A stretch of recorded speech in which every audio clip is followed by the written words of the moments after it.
Question first है which one of them is not a founder leader of the NAM, यानी कि इनमें से कौन है जिन्होंने क्या है नैम को फाउंड नहीं किया है। तो इसका आंसर हो जाएगा option B Nelson Mandela. Question second है the high point of the Cold War, यानी कि कोल्ड वॉर का सबसे हाई पॉइंट क्या था।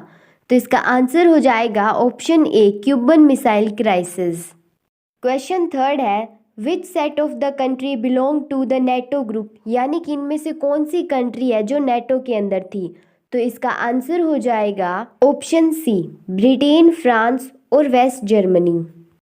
क्वेश्चन 4 है which of the following was not a member of सीटो, यानी कि इनमें से कौन है जो मेंबर नहीं है सीटो का। तो इसका आंसर हो जाएगा ऑप्शन ए यूएसएसआर। क्वेश्चन 5 है which of the following was not a member of NATO, इनमें से कौन नेटो का मेंबर नहीं था।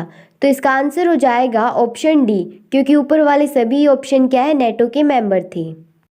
क्वेश्चन नंबर 6 है non aligned movement was originated in, यानी कि नॉन अलाइनमेंट मूवमेंट किस ईयर में स्टार्ट हुआ था। तो इसका आंसर हो जाएगा ऑप्शन ए 1961।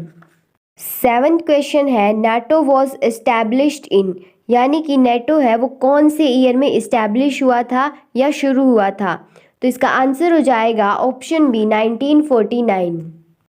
क्वेश्चन नंबर 8 है the European countries which sided with USSR were referred to as the, यानी कि जो यूरोपियन कंट्री यूएसएसआर के साथ थी उनको क्या बोला जाता है। तो इसका आंसर हो जाएगा option B eastern alliance. Question number 9 है non alignment as a strategy evolve in the, यानी कि नॉन अलाइनमेंट स्ट्रैटेजी किस में बनी थी या कब बनी थी। तो इसका आंसर हो जाएगा ऑप्शन ए कोल्ड वॉर कॉन्टेक्स्ट, यानी कि जब कोल्ड वॉर हुआ तभी नॉन अलाइनमेंट स्ट्रैटेजी बनी थी। तो इसका आंसर हो जाएगा ऑप्शन ए। क्वेश्चन 10 है on the global political stage the consequence of the end of the second world war was the rise of, यानी कि जब सेकेंड वर्ल्ड वॉर खत्म हुआ तो उसके तुरंत बाद क्या शुरू हो गया था। तो इसका आंसर हो जाएगा option D emergence of two new power. जैसे ही वर्ल्ड वॉर सेकेंड खत्म हुआ उसके बाद में क्या है दो पावर्स आ गई थी हमारे पास, यूएसए एंड यूएसएसआर।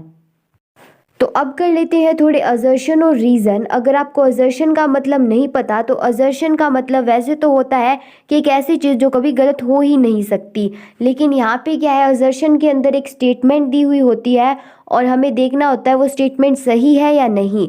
ऐसे ही रीज़न के अंदर होती है एक स्टेटमेंट दी हुई होती है, वो हमें देखना होता है कि वो स्टेटमेंट सही है या नहीं, और उसके बाद में क्या है हमें ऑप्शन को चूज़ करना होता है। और रीज़न में हमें साथ ही साथ ये भी देखना होता है कि असर्शन की एक्सप्लेनेशन है या नहीं।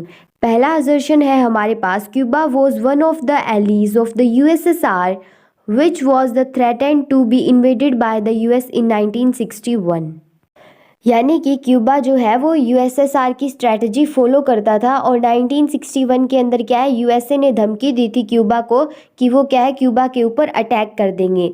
तो ये स्टेटमेंट बिल्कुल सही है और असर्शन भी बिल्कुल सही है। अब रीज़न देखते हैं। As a result, under the leadership of Nikita Khrushchev, the USSR installed nuclear missile in the region and converted it into a Russian base in 1962. यानी कि 1962 के अंदर क्या है जो लीडर थे यूएसएसआर के निकिता खुश्चेव, उन्होंने क्या है न्यूक्लियर मिसाइल प्लेस कर दी क्यूबा के अंदर और उसको एक कम्प्लीटली क्या है रशियन बेस बना दिया। तो ये रीज़न भी बिल्कुल सही है और ये रीज़न क्या है असर्शन को एक्सप्लेन कर रहा है। तो इसका आंसर हो जाएगा ऑप्शन ए।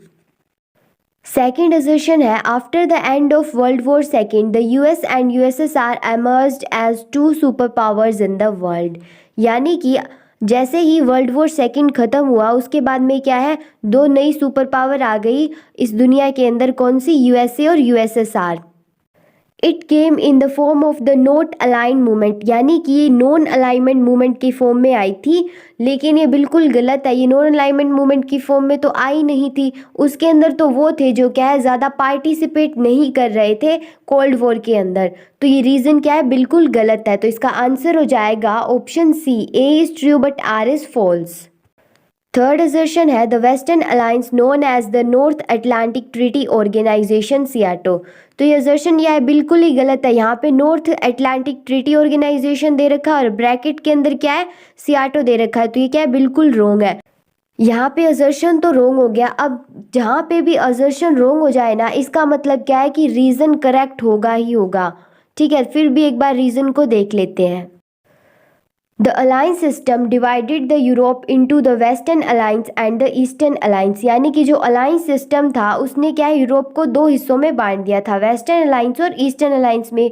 तो ये भी स्टेटमेंट बिल्कुल सही है। तो इसका आंसर हो जाएगा option D, A is false but R is true.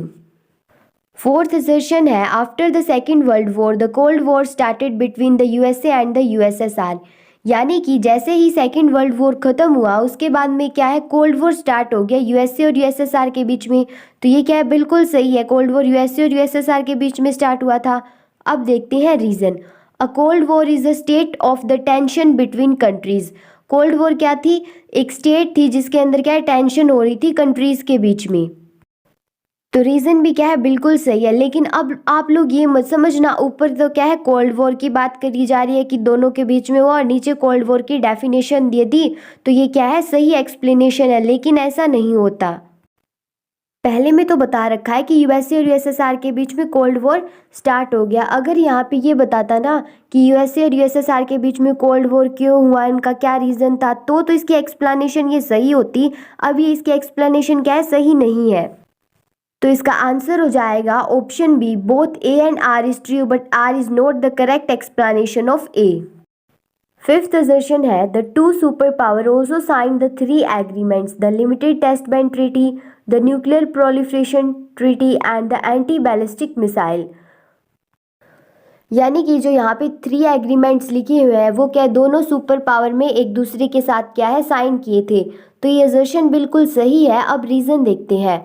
The two superpower also signed three agreement to limited or eliminate certain type of the nuclear weapons। यानी कि इन दो सुपर पावर्स ने ये ट्रीटी इसलिए साइन की थी, ये एग्रीमेंट इसलिए साइन की थी ताकि क्या है, वो जितने भी न्यूक्लियर वेपन है उनको क्या है, एलिमिनेट कर सके या इनका जो यूज़ है वो कम कर सके। तो ये स्टेटमेंट बिल्कुल सही है और इसका आंसर हो जाएगा ऑप्शन ए, क्योंकि जो रीज़न है वो असर्शन की सही एक्सप्लेनेशन है। पहले में तो क्या है, थ्री ट्रीटीज़ बता रखी है जो साइन की थी उन्होंने, और उन ट्रीटीज़ को क्यों साइन की थी वो रीज़न के अंदर एक्सप्लेन कर रखा है। तो इसलिए इसका आंसर हो जाएगा ऑप्शन ए। आई होप ये वीडियो आपको पसंद आई होगी। तो ऐसे ही और चैप्टर्स की वीडियो देखने के लिए जल्दी से इस वीडियो को लाइक कर दें और मेरे चैनल को सब्सक्राइब कर लें। Thanks for watching this video.